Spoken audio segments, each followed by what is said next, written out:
السلام علیکم ورحمۃ اللہ وبرکاتہ۔ بسم اللہ الرحمن الرحیم۔ سردیوں کے موسم میں صدقہ خیرات۔ سردی کے موسم میں بہت سے محتاجوں کو ہماری ضرورت ہوتی ہے۔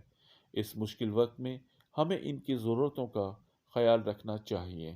حضرت ابو سعید رضی اللہ تعالی عنہ سے روایت ہے، رسول اللہ صلی اللہ علیہ وآلہ وسلم نے فرمایا، جو مسلمان کسی ننگے کو کپڑا پہنائے گا، اللہ تعالی اسے جنت کا ہرا لباس پہنائے گا۔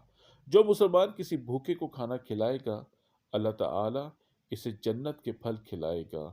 جو مسلمان کسی پیاسے کو پانی پلائے، اللہ تعالی اسے جنت کی شراب پلائے گا۔ ابو داؤد۔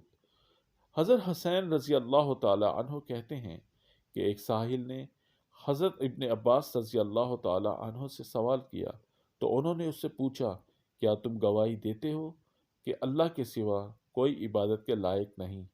اس نے عرض کیا، ہاں۔ آپ رضی اللہ تعالی عنہ نے فرمایا، کیا تم گواہی دیتے ہو کہ حضرت محمد صلی اللہ علیہ وآلہ وسلم اللہ کے رسول ہیں؟ اس نے کہا، ہاں۔ آپ نے فرمایا، کیا تم رمضان کے روزے رکھتے ہو؟ اس نے کہا، ہاں۔ پھر فرمایا، تم نے مجھ سے کچھ مانگا ہے اور ساحل کا بھی حق ہے، لہذا مجھ پر فرض ہے کہ میں تمہیں کچھ نہ کچھ دوں۔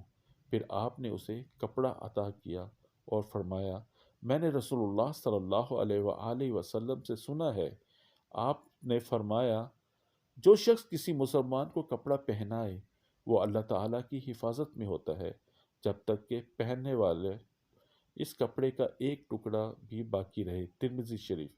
یہ ہے صدقہ و خیرات کی افادیت۔ ہمارا مقصد اللہ اور اللہ کے رسول کا پیغام آپ تک پہنچانا ہے۔ اللہ ہمیں عمل کی توفیق دے، آمین۔